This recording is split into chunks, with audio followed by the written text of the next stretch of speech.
안녕하세요. 저는 울산대학교에서 라틴 아메리카 문학을 가르치고 있는 송병선입니다. 오늘 제가 여러분들한테 강의할 주제는 호르헤 루이스 보르케스, 현대 사회를 어떻게 바꾸었을까?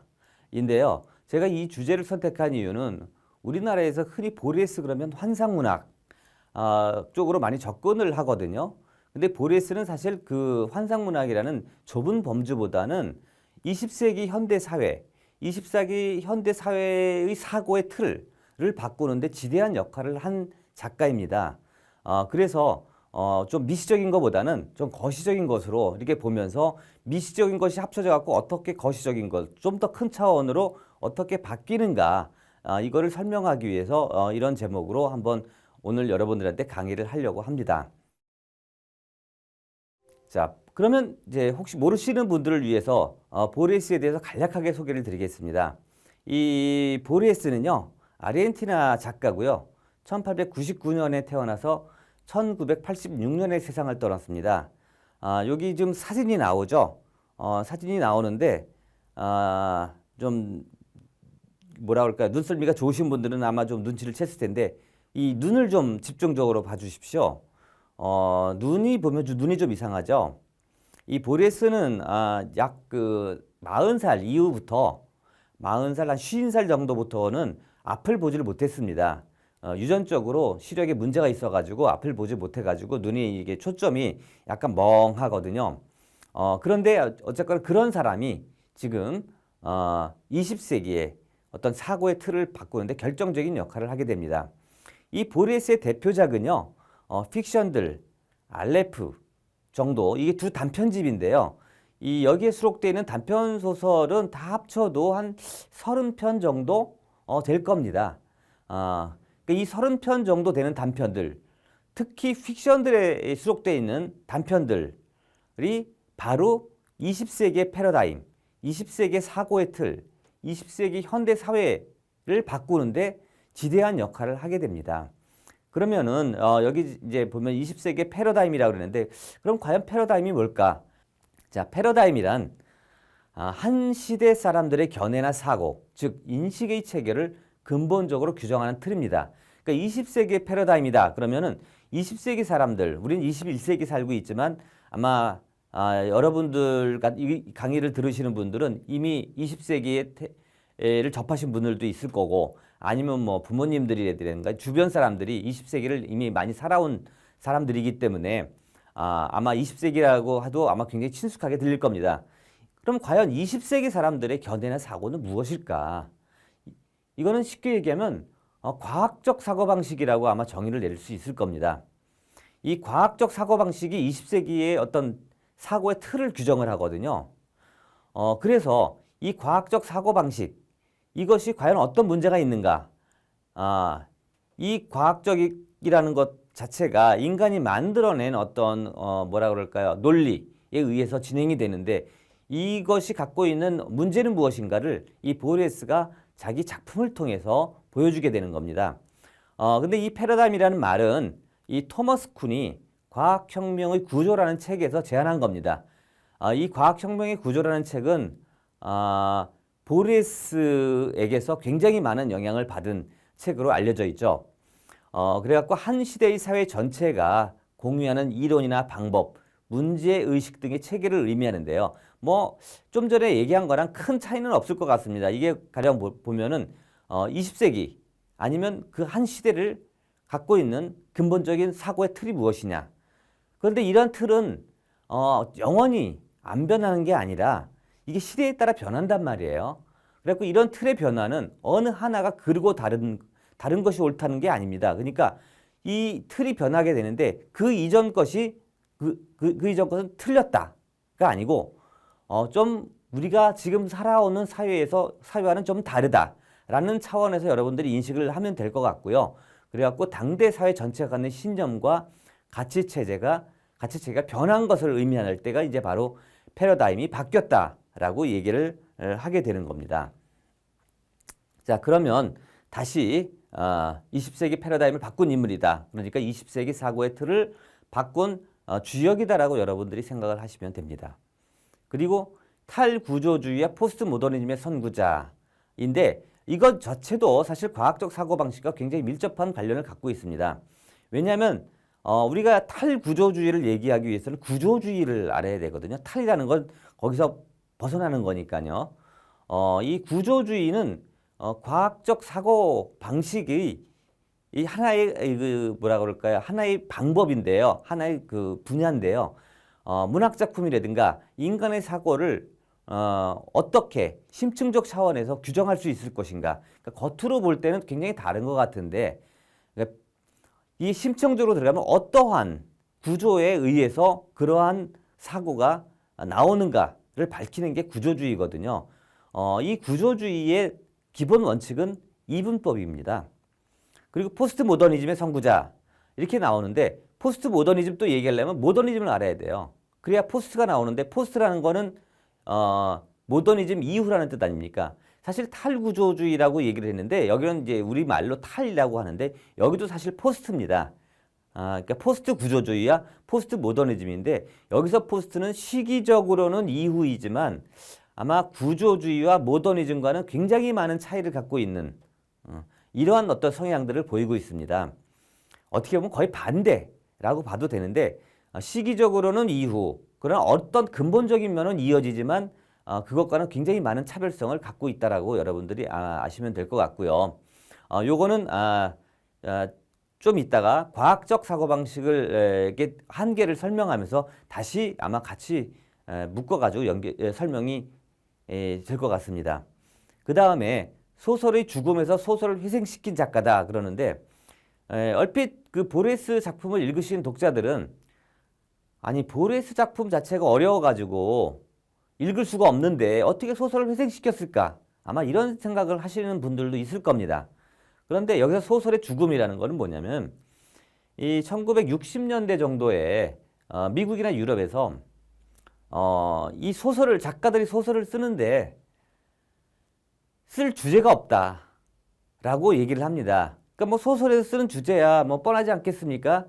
자, 사람이 태어나가지고 성장하고 사랑하고 그 다음에 결혼하고 죽고 이런 문제들이란 말이에요. 근데 이거는 이미 다 누군가가 얘기를 했어요. 거기서 어떤 한 사람이 살아오면서 또 다른 어떤 많은 인생의 역경을 맞이하겠지만은 그래도 거기서 큰 주제들 사랑, 죽음, 뭐 탄생 아니면 자연을 봤을 때 뭐 비가 온다, 천둥이 친다, 날씨가 맑다 이런 어떤 큰 주제들은 이미 모두 다 다뤄졌기 때문에 소설에서 쓸 게 없다라는 거예요. 근데 거기서 무슨 소리냐? 소설은 아직도 쓸 게 많다라고 해갖고 소설을 회생시킨 작가입니다. 그러니까 이 이야기는 앞에 두 개의 과학적 사고방식과 탈구조이즘, 포스트 모더니즘 이거는 어떤 그 20세기의 근본적인 틀과 관련이 있는데 이 소설의 죽음에서 소설을 회생시킨 작가 이거는 어떻게 보면 21세기의 창의력과도 굉장히 밀접한 관련이 있습니다. 왜냐면은 여기서 이제 뭐 창의력 그러면은 먼저 이건 설명을 드리겠습니다. 창의력 그러면은 창작이라는 개념부터 이게 나가야 되는데요. 흔히 예술 작품은 창작이라고 그러죠. 이 창작이라고 하는데 이 창작이라는 것은 무에서 유를 만들어내는 거거든요. 근데 이 무에서 유를 만든다? 근데 성경에서도 아마 이런 얘기가 있죠. 하늘 아래 새로운 것은 없다. 이런 얘기가 있단 말이에요. 그러면 새로운 게 없는데 어떻게 무에서 유를 만들어낼까?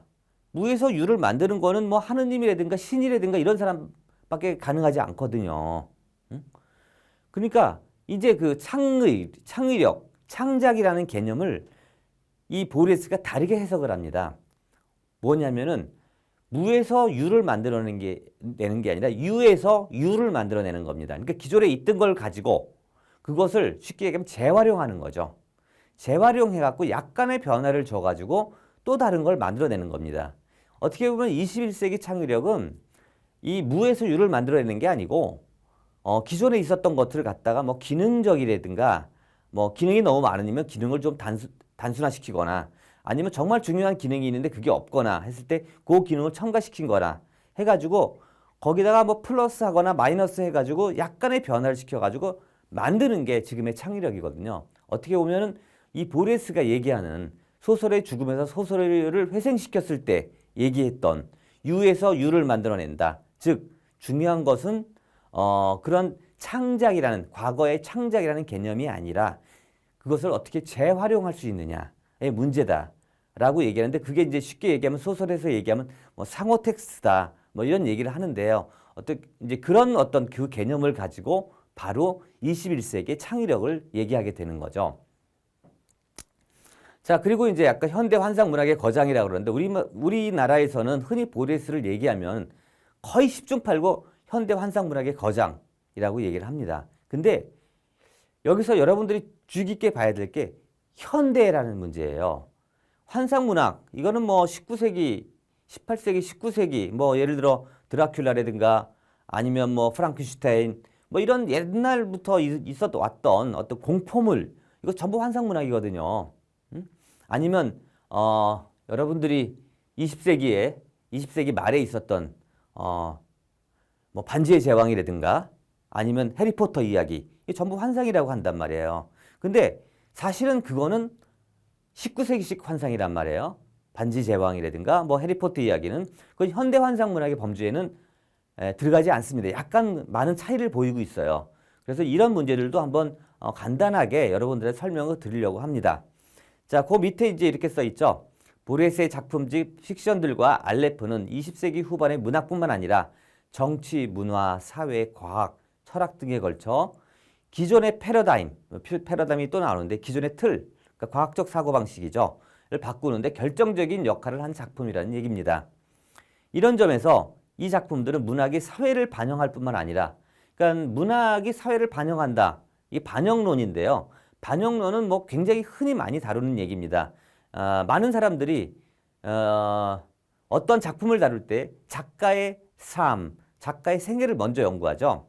그러니까 알아보죠. 왜냐? 그 사람의 생애가 그 작품에 반영돼 있을 거라는 생각을 합니다. 근데 뭐 실제로는 반영돼 있을 수도 있고요. 그렇게 안 돼 있을 수도 있습니다.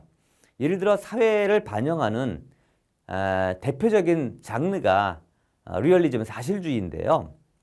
이 사실주의에서도 이 사실주의의 대표자 같은 경우는 정말 자기들의 삶과 그리고 자기가 쓰는 소설 속의 삶은 다를 경우가 많이 있습니다. 꼭 반영되는 건 아닙니다. 근데 많은 사람들이 그런 어떤 사회를 반영하고 있다고 생각을 하죠. 근데 반영할 뿐만 아니라 변화시킬 수도 있는 혁명적인 힘을 갖고 있는데 사실 소설이 아니면 문학이 사회를 바꾼다. 이거 쉽지 않은 문제거든요. 그리고 여러분들이 아마 여기에 대해서 의문을 가질 수도 있을 거예요. 어떻게 하나의 작품이 사회를 바꿀 수 있느냐. 물론 눈에 보이게끔 바꾸지는 않습니다. 이 사고의 틀이라는 거는 사실 눈에 보이지 않아요. 굉장히 이 저변에 크게 깔려 있는 거기 때문에 잘 보이지 않는데 그것이 바뀌면서 자연적으로 그 위로 드러나는 것들이 바뀌게 된다는 겁니다. 자, 보리에스와 현대의 패러다임을 한번 보겠습니다. 여기서 이제 드디어 나오죠. 탈중심 사상. 하나의 경직된 진리보다는 다수의 상대적 진리를 추구합니다. 그 다음에 이분법적 사고가 해체됩니다. 20세기 초의 과학적 사고방식의 토대를 거부해요. 그 다음 경계의 문제, 중심, 주변, 서양, 동양, 현실, 꿈, 이성, 감성, 아름다움, 추함, 선, 악 이런 것들이란 말이에요. 다 같이 이렇게 따로따로 설명 안 드리고 같이 설명을 드리겠습니다. 일단 이분법적 사고방식이라는 건 이분법이라는 건 두 개로 나누는 거죠. 그래서 경계의 문제를 보겠습니다. 중심, 주변 두 개로 나눠져 있죠. 중심, 주변이 있습니다. 서양, 동양이 있습니다. 현실, 꿈, 이성, 감성 두 개로 나눠지죠. 아름다움, 추함, 선, 악. 여기다 이제 또 치자면 남녀. 그 다음 이제 사실주의 소설 같은 데 보면은 많이 나오는 게 뭐라 그럴까요?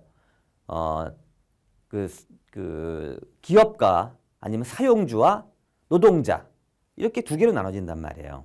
근데 여기는 딱 경계가 지어져 있는데 이 경계가 이게 이분법화 돼 있다고 그래갖고 두 개가 똑같은 무게를 갖고 있는 건 아닙니다. 요 이제 경계의 문제도 앞에 있는 것들이 있죠. 중심, 서양, 현실, 이성, 아름다움, 선. 아니면 아까 얘기한 남자, 뭐 이런 것들, 여기가 중심이에요. 이게 중심이고 나머지 주변, 동향, 꿈, 감정, 추함, 악, 여자 이런 것들은 보면은 이 20세기에서 20세기 초 아니면 과학적 사고방식이 있었을 때 이거는 이런 것들이 있어야 중심, 서양, 뭐 남자 이런 것들이 정의를 내릴 수 있어요. 즉 실제로 가장 중요한 것들은 중심, 서양, 현실, 이성, 아름다움, 선 이런 것들이고 그 주변, 동양, 꿈 이런 것들은 이런 것들을 어떻게 보면 보좌해 주는 거죠. 도와주는 거예요. 이런 것들이 존재하게끔. 그러니까 무게는 같지 않죠. 항상. 그래서 보면은 이렇게 이분법화 돼 있지만은 이 20세기의 과학적 사고방식에서는 중심이 있다는 거예요. 중심, 즉 서양이 중심이고 동양은 중심이 아니었죠. 현실이 중심이고 꿈은 중심이 아니었단 말이에요. 이성이 감정보다 우선적이었죠. 아름다움이 추함보다 먼저였고 선이 항상 악을 이기잖아요. 이게 중심이란 말이에요. 그런데 이게 보레스 때문에 이러한 진리가 깨져버립니다. 즉 하나의 경직된 진리보다는 다수의 상대적 진리를 추구하는데 중심이 주변이 중심으로 나올 수도 있습니다. 서양과 동양 꼭 왜 반드시 서양이 동양을 지배해야 되나요? 현실과 꿈, 우리 현실과 꿈 한번 볼까요? 아까 우리 환상문학도 얘기를 했으니까 현실과 꿈. 자, 해리포터 얘기를 한번 드려보죠. 이 해리포터 같은 경우는 현실이 있고 꿈이 있는데 완전히 나눠져요. 그 소설에서는 현실 세계에 있다가 그 무슨 역이죠? 역 플랫폼 어딜 가면은 갑자기 거기에 도착하면 밑으로 푹 떨어지거나 하늘로 쫙 올라가고 환상의 세계로 들어갑니다. 즉 경계가 굉장히 분명해요. 근데 이 강의를 들으시는 분들도 그럼 당연히 현실하고 꿈이 경계가 분명하지. 어떻게 경계가 없냐. 지금 여기서 보면은 탈중심 사상이라는 경계가 없어진다는 얘기거든요. 자, 현실과 꿈을 구별하지 못하면 어떻게 됩니까? 이게 지금으로 보면 약간의 그 정신적으로 문제가 생겨가지고 뭐 수용이 되거나 뭐 이렇게 된단 말이에요. 근데 실질적으로 현실과 꿈이 정말 구분이 되느냐? 가령 한번 예를 들어볼까요? 지금 여러분들이 제 강의를 시청을 하고 있습니다. 현실인가요? 꿈인가요? 현실이겠죠. 그쵸? 현실입니다. 그런데 한꺼풀을 벗기고 더 들어가는 거예요. 자, 그런데 지금 여러분들이 제 강의를 듣고 있는 장면을 누군가가 꿈을 꾸고 있어요. 우리는 지금 여러분들이 제 강의를 듣고 있는 그 장면, 그러니까 저도 강의를 하고 여러분들도 등장을 하잖아요. 그 등장인물이 누군가의 꿈이에요. 누군가가 그 장면을 꿈꾸고 있는 거예요. 그럼 꿈이죠. 자, 그렇다면 거기서 꿈과 현실이 경계가 분명해지나요? 그렇지 않습니다. 그러니까 어떻게 보면 쉽게 우리는 과학적 사고방식에 의해서 현실 꿈을 완전히 구분해 놨는데 실제 우리 삶에서는 현실과 꿈이 그렇게 구분이 되지 않는다는 거예요. 이성과 감정도 마찬가지고요. 그래서 이 중심의 문제가 드러나는 거죠. 지금 보면은 우리나라에서는 대략 이 중심이라는 문제가 기원과도 연결이 되는데요. 우리는 굉장히 기원에 대해서 집착하는 경향이 가장 강합니다. 예를 들어 이제 제가 스페인어를 가르치는데요. 스페인어 가령 많은 부모님들 그러니까 20세기의 사고방식 중심이 있다고 믿었던 많은 부모님들은 기원과도 이게 일맥상통한단 말이에요. 즉 기원이 있는 곳이 중심이라고 생각을 하니까 자 스페인어를 배우려면 당연히 스페인으로 가야지. 거기가 스페인어가 탄생을 했는데 이렇게 생각을 합니다. 아마 이 강의를 들으시는 분들도 당연하지 라고 생각할지 몰라요. 근데 실제로 스페인은 한 나라예요. 스페인어를 쓰는 나라는 어디가 있냐면 라틴 아메리카에 있죠. 한 20여 개국이 있습니다. 과연 외국어를 배울 때 20여 개국이 쓰는 외국어를 배워야 되나요? 아니면 한 나라가 쓰는 외국어를 배워야 되나요? 이런 문제가 나옵니다. 실용적인 문제, 그 다음에 현실에 있어서의 중심이 어디냐? 현실에서는 라틴 아메리카가 스페인보다 훨씬 중요합니다. 우리나라에서는. 그러니까 이 보면은 우리가 갖고 있는 막연하게 갖고 있는 중심, 어떤 기원을 동경하는 이런 것들이 이제는 과거의 유물이라는 거죠. 지금은 그렇지 않다는 거예요. 중심이 없다는 거죠. 자, 중심이 없는 거는요, 굉장히 많이 보면은 예전에 진리가 하나의 진리만을 믿었어요. 근데 지금은 그러한 진리보다는 여러 개를 믿거든요. 중심은 여러 개 있다는 거죠. 예를 들어 저는 이런 강의를 할 때마다 이런 그 온라인 강의 말고요, 오프라인 가서 이제 대면 강의를 할 때는 항상 물어봅니다. 보면 앉아서 수강생들이 강의를 들어요. 그러면은 자, 이 우주는 둥굽니다. 둥글잖아요. 원이에요. 그쵸? 표면이 원이란 말이에요. 자, 중심이 어디에 있습니까? 그러면 많은 사람들이 이걸 뚫고서 저 지구의 중심까지 들어가야 되는가? 이 생각을 해요. 근데 우리는 쉽게 생각하면 이 둥근 표면인데 둥근 표면에서는 모두가 다 중심이거든요. 모든 곳이 다 중심이에요. 그러니까 쉽게 얘기하면 수강생들이 발을 딛고 있는 곳이 중심이에요. 그 수강생들이 100명이면 100개의 중심이 있는 거죠. 다리는 2개니까 200개겠죠. 이렇게 되면은. 즉, 실제로 이런 세상 속에 살고 있다는 거예요.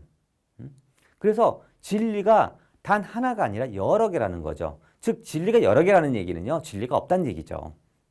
이런 어떤 개념들이 보르헤스에서 다 이게 등장을 합니다. 그러니까 이런 것들이 합쳐져 가지고 과학적 사고방식의 어떤 문제가 드러나는 겁니다. 자, 한번 보겠습니다. 우리 보르헤스 문학을 말할 때면 흔히 이런 얘기를 해요. 시간, 기억, 미로, 거울, 도서관, 백과사전, 나침판 등 주제를 떠올립니다. 뭐 흔히 보면 시간 문제 나옵니다. 우리가 흔히 시간은 이 일직선으로 흘러가는 것 같아요.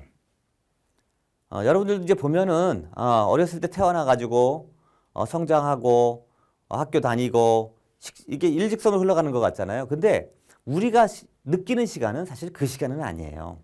우리가 느끼는 시간 한번 볼까요? 어떤 예를 들자면 예를 들어 한번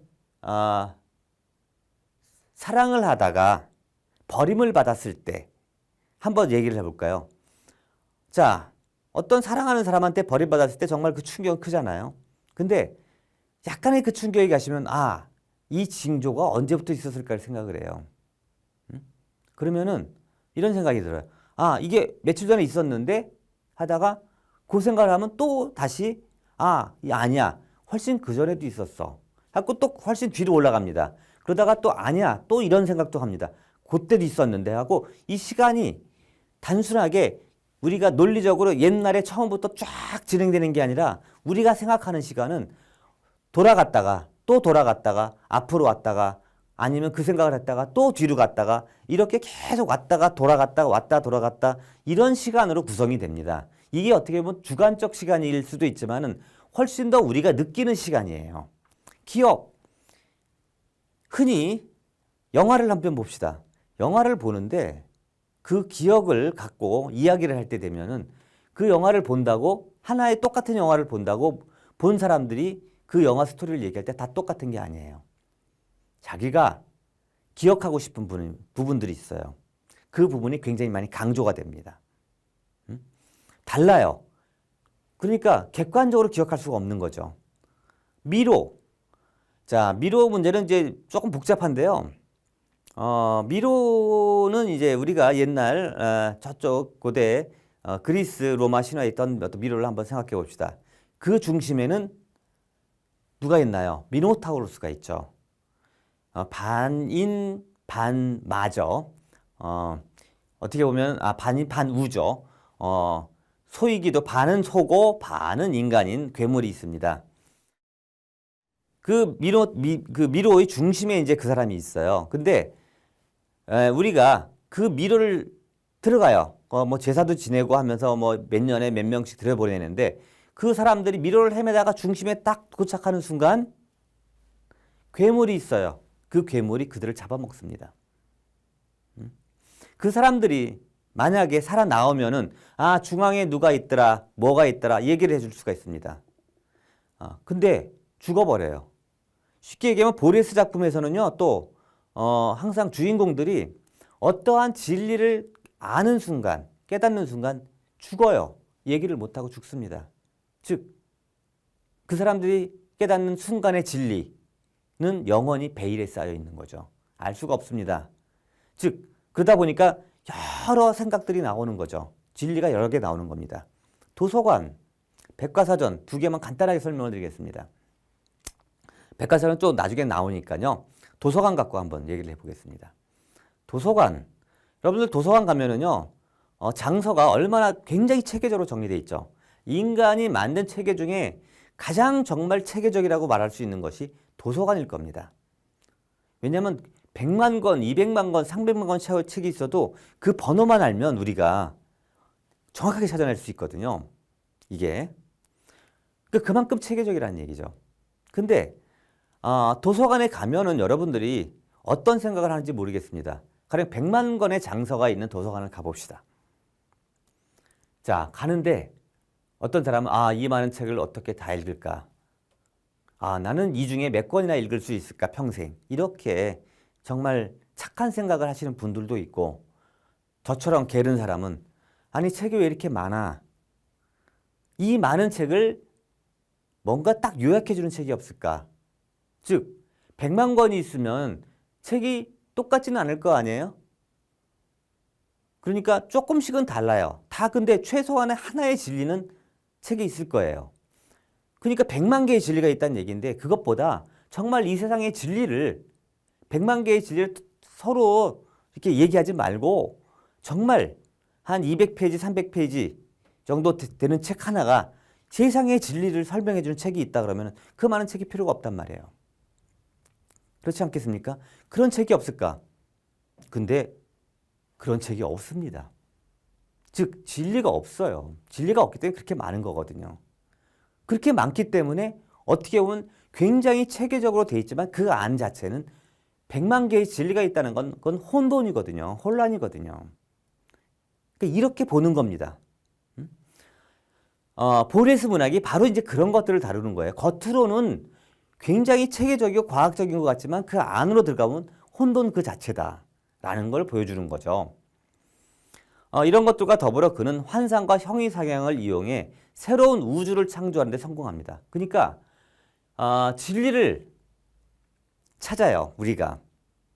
진리를 찾는데 없잖아요. 찾는데 지치니까 아예 그냥 내가 만들어버리자. 만들어버려요.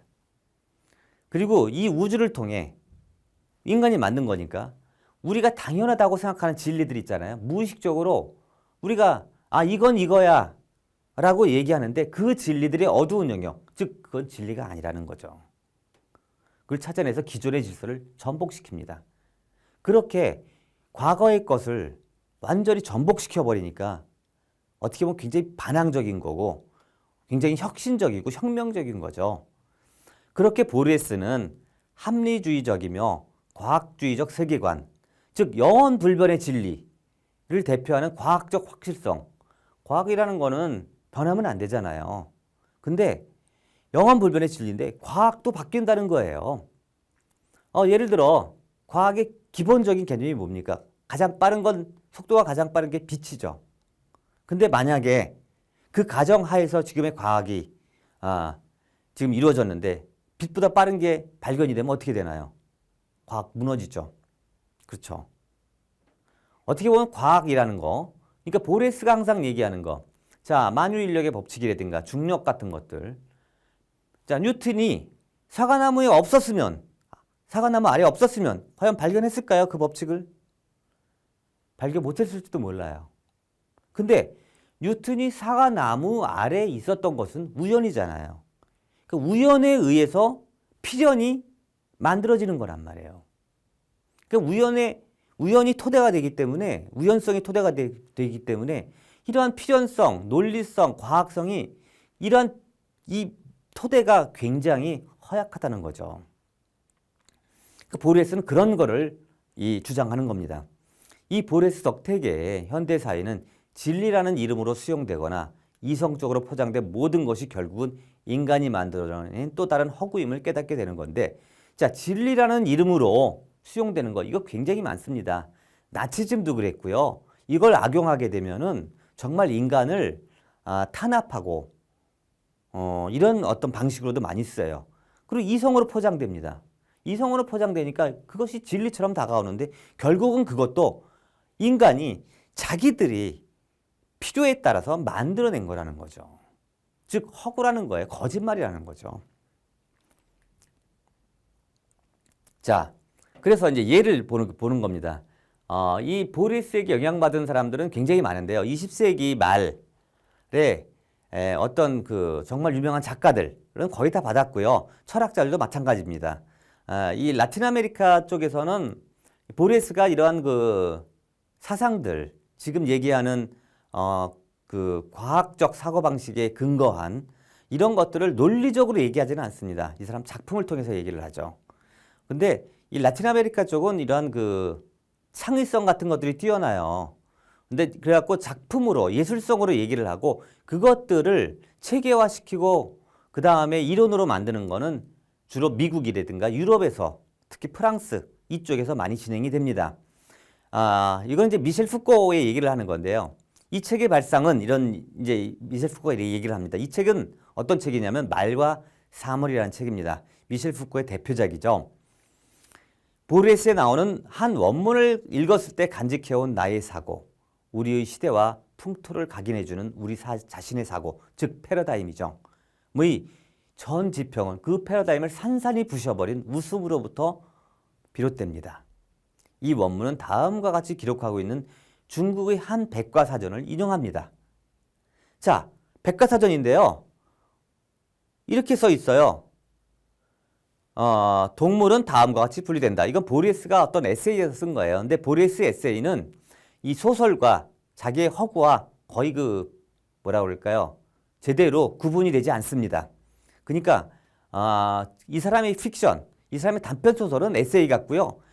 에세이는 어떻게 보면 거짓말 같고 그래요. 두 개의 장르가 혼합되어 있습니다. 자, 첫째, 황제에 속하는 동물. B, 향료로 처리하여 방부 보존된 동물. C, 사육동물. D, 젖을 빠는 돼지. 인어, 이런 식으로 쭉 얘기를 해요. 여러분들이 만약에 어떤 것들을 분류할 때 이런 식으로 분류했다. 지금 그러면은 아마도 굉장히 욕을 많이 얻어먹을 겁니다. 왜냐? 이건 논리적이지 않거든요. 이렇게 하는 거 그냥 생각나는 대로 막 적은 것 같아요. 근데 이 미셸 푸코라는 사람이, 즉 어떻게 보면 20세기 말 철학의 대표자죠. 이 사람이 이걸 보고 폭소를 터뜨리는 거예요. 웃음으로 끝나는 게 아니고 그 폭소를 터뜨리면서 하나의 백과사전의 분류법이 꼭 지금 우리가 얘기하듯이 아주 정말 우리가 논리적이라고 생각하는 그런 방식이 될 필요는 없구나 라는 것을 깨닫는 거예요. 그 깨달으면서 여태까지 우리가 진리라고 믿어왔던 이러한 사고방식이 결국은 허구구나를 웃음을 통해서 막 웃으면서 깨달아 버리는 거죠. 자, 여기서 보면 이제 진리의 불확실성이 나오는데, 이거는 이제 픽션들에 수록된 영웅과 배신자의 주제인데요. 이거는 하나의 예입니다. 혹시 여러분들이 지금 보면 이제 보리에스 같은 경우가 전체적으로 보면 이 패러다임, 이 패러다임을 이제 바꿨다는 것을 여러분들 어느 정도 감을 잡을 겁니다. 근데 여기서 보면 제목이 영웅과 배신자의 주제예요. 제목이요. 근데 여기서는 영웅이 등장하고 배신자가 등장하는 게 아니라 독립인물입니다. 영웅인데, 본래는 겉으로 드러나는 건 영웅인데 속을 알고 보면 배신자였던 거예요. 즉 한 인물 속에 영웅과 배신자가 다 있는 거죠. 어떻게 보면 우리나라에서도 쉽게 얘기하면 영웅이라고 나오는 사람들의 어떤 속성들 이런 것들이 함께 나타날 수 있는 그런 성향입니다. 그래가지고 거기서 이제 뭐 여러 가지가 나옵니다. 그다음에 진실의 불확실성인데 이건 쉽게 얘기하면 우리가 믿고 있는 것들이 있어요. 그래서 그런 것들이 가면서 계속 깨져요. 그 밑에 독자의 기대지평선이 나오는데 이 독자의 기대지평선 이게 뭐냐면 우리가 어떤 드라마를 보거나 책을 보거나 하면은요. 이 다음 장면이 어떻게 전개될 것인가라는 거를 기대를 합니다. 예측을 해요. 근데 어떤 사람일 경우에는 굉장히 많이 맞아요. 근데 이 작품에서는 그 기대가 계속 깨집니다. 이 작품은요. 원고지 매수로 한 20매 그러니까는 우리나라 책으로 하면 7페이지, 한 6페이지, 7페이지 정도로 굉장히 짧은 작품이에요. 굉장히 짧은 작품인데 이게 베르톨루치의 거미의 계략이라는 100분 넘는 영화로 이게 만들어지거든요. 즉 이건 뭐냐면 비록 분량은 6페이지, 7페이지에 불과하지만 거기에 담겨있는 내용은 엄청나다는 거예요. 그래갖고 독자의 기대지평선이 이게 깨진다고 얘기를 하는데요. 배신한다고 얘기를 하거든요. 그러니까 어긋나는 거죠. 우리가 읽으면서 이 다음에 어떻게 되겠다 하는데 그게 바뀌어버려요. 그대로 이루어지지 않습니다. 6페이지, 7페이지 중에 그러한 기대지평선이 대략 7번에서 8번이 배신을 하게 돼요. 그러니까 우리가 기대하는 것과 어긋나게 되는 거죠.